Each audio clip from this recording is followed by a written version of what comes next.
Le Coran, la Bible ou la Torah, tous nous décrivent ce à quoi pourrait ressembler la fin du monde. Une humanité pécheresse qui connaîtra les fureurs de Dieu et ça rigolera zéro.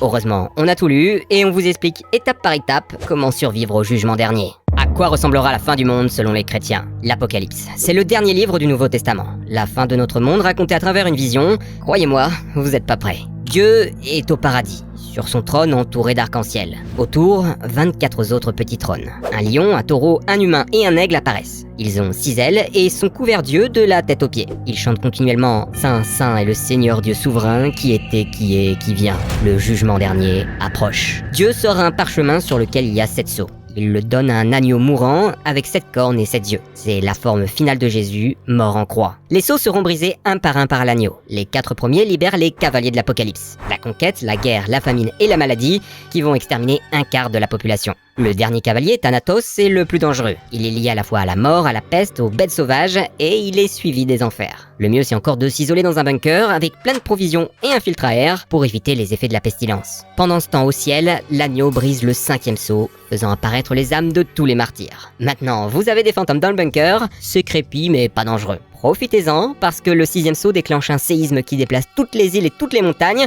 le soleil est éclipsé, la lune devient rouge sang et toutes les étoiles s'écrasent sur Terre. Pour le séisme, on parle certainement du plus puissant jamais ressenti sur Terre. Le Japon, qui est sur 4 plaques tectoniques différentes, sera instantanément rayé de la carte. Sans compter les tsunamis que ça va provoquer et les potentielles éruptions volcaniques. Ici, pas le choix. Faut se mettre dans une région loin d'une jonction tectonique, à plusieurs centaines de kilomètres des côtes. La Sibérie occidentale ou la forêt amazonienne sont de très bons candidats. Et vu que c'est complètement isolé, vous ne craignez pas trop les cavaliers de l'Apocalypse, qui érodent toujours. Le problème, ça va être la pluie d'étoiles. Si c'est vraiment des boules de plasma de la taille du soleil qui tombent sur Terre, on serait vaporisé. Mais comme l'Apocalypse continue après, on va imaginer que c'est plutôt une pluie de météorites. Si vous souhaitez vraiment survivre dans votre bunker, faut envisager d'investir dans une coque en béton armé. Soyez bien préparés, parce que quand le 7e sceau sera brisé, c'est là que les choses sérieuses vont commencer. Les 7 trompettes. Le 7e sceau est brisé. 7 anges descendent du ciel, tenant 7 trompettes. Alors, un ange dans la Bible, ça ne ressemble pas à un enfant innocent avec des ailes et une petite auréole. Ça ressemble plutôt à ça. Ouais, c'est terrifiant. Et il y a plusieurs types d'anges. Certains ont 4 têtes, d'autres sont des anneaux d'or avec des yeux. On est très loin des livres de catéchisme. Quand la première trompette sonne, de la grêle et du feu mêlés de sang s'abattent partout. Un tiers de la terre et des plantes seront brûlées. À ce stade, 50% des humains sont morts. La chaîne alimentaire étant brisée, ça risque de s'aggraver. Peut-être qu'il faudra que vous partiez en expédition jusqu'à Svalbard, dans la réserve mondiale des semences. On y conserve des millions de graines bien à l'abri, au cas où il faudrait relancer l'écosystème suite à une disparition de masse. Si vous pensiez vous nourrir en pêchant, vous allez vite déchanter. L'Apocalypse a pris les devants. La seconde trompette sonne, une montagne de feu est projetée dans la mer, un tiers de l'océan est changé en sang. Un tiers des poissons meurent, un tiers des bateaux seront détruits. Et ça risque d'empirer. Le sang à la surface de la Terre va s'oxyder, former des croûtes rougeâtres et rendre la surface des océans opaque. La lumière ne passant plus, vous pouvez dire adieu aux algues et au phytoplancton, la fin de la chaîne alimentaire sous-marine. La troisième trompette fait tomber une étoile qui empoisonne un tiers de l'eau douce, tuant tous ceux qui en boivent. Et ça, c'est déjà arrivé. En 2007, au Caracas, la chute d'une météorite a empoisonné tout un village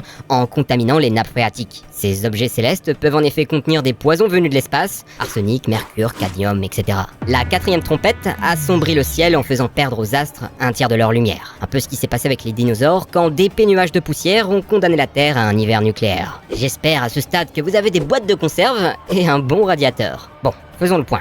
Vous imaginez que vous avez survécu aux cavaliers de l'Apocalypse, aux guerres, aux maladies, aux tremblements de terre, aux mers de sang, aux pluies de météorites, et ça va continuer. La cinquième trompette fait descendre un ange des cieux. Dans ses mains, il a une clé et il va ouvrir le puits de l'abîme.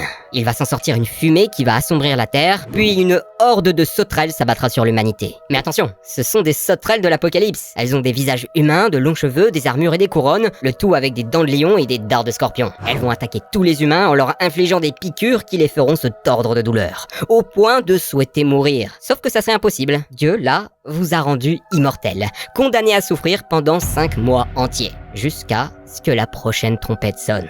On peut s'imaginer qu'il s'agit du venin du Deathstalker, dont la piqûre est 100 fois plus douloureuse que celle d'une abeille et dure bien longtemps, parce qu'elle contient de la charybdotoxine qui surexcite vos nerfs. Normalement, dans votre bunker au milieu de la Sibérie, vous êtes encore tranquille. La sixième trompette va elle invoquer 200 millions de cavaliers mutants. Leurs chevaux ont des têtes de lion, crachent du feu, du soufre, et leurs queues sont composées de serpents qui s'attaquent aux hommes. Ils ont pour mission de tuer le dernier tiers des humains restants. Là, même si vous avez un super bunker, 200 millions de lions cracheurs de feu, ça risque de transformer votre votre base en cocotte minute. En plus, avec l'humidité, le soufre pourrait se transformer en acide sulfurique. Ah.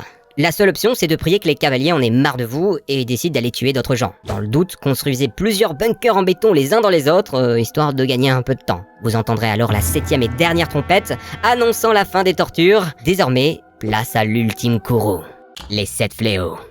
Un immense dragon rouge à 7 têtes descend alors du ciel. Il est si grand que d'un coup de queue, il balaie un tiers des étoiles, les envoie s'écraser sur la terre. C'est en fait Satan, les anges se battent avec lui, gagnent et il se fait aspirer par le sol. Mais juste après, l'Antéchrist sort des entrailles de la terre, il a des cornes et parle comme un dragon. Il sera accompagné d'un léopard à pattes d'ours avec 7 têtes et 10 cornes qui insultera Dieu. Les quelques humains survivants se prosterneront devant lui, s'inscrira alors sur leur front le chiffre de la bête, 666. En voyant l'état de la situation sur terre, 7 anges apparaissent, tenant 7 coupes dans leurs mains.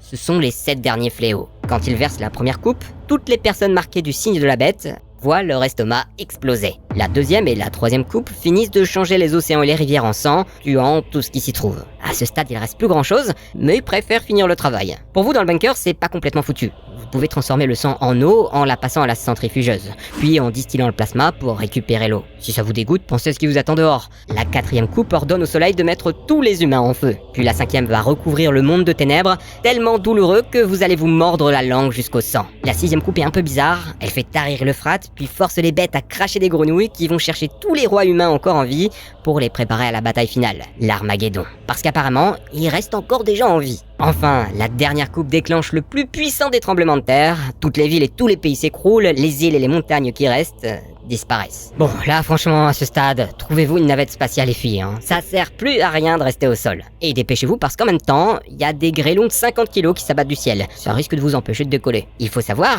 qu'à ce moment, l'apocalypse prévoit des survivants. Donc c'est pas impossible que vous vous en soyez sortis, avec vos bunkers à 100 couches, des navettes spatiales et en buvant du sang distillé. Si c'est le cas, vous allez voir l'armée de Dieu capturer les bêtes, les enfermer en enfer, avec Jésus qui reviendra régner sur terre. Tout le monde sera ressuscité pour être jugé, c'est ça le jugement dernier. Techniquement, si l'Antéchrist vous a pas eu avec le 666 sur le front, ça devrait aller. Après ça, le nouveau Jérusalem est construit. C'est une ville faite d'or, de cristal et de pierres précieuses qui a la forme d'un cube géant de 2200 km. Dedans, toutes les créatures vivent en harmonie. Bravo, vous avez survécu et vous avez le droit au générique de fin de la vie. Entre nous, je peux pas m'empêcher de penser que c'est un poil décevant après tous les efforts qu'on a fait pour en arriver là. Une jolie ville, c'est tout. J'espère que c'est mieux dans les autres religions.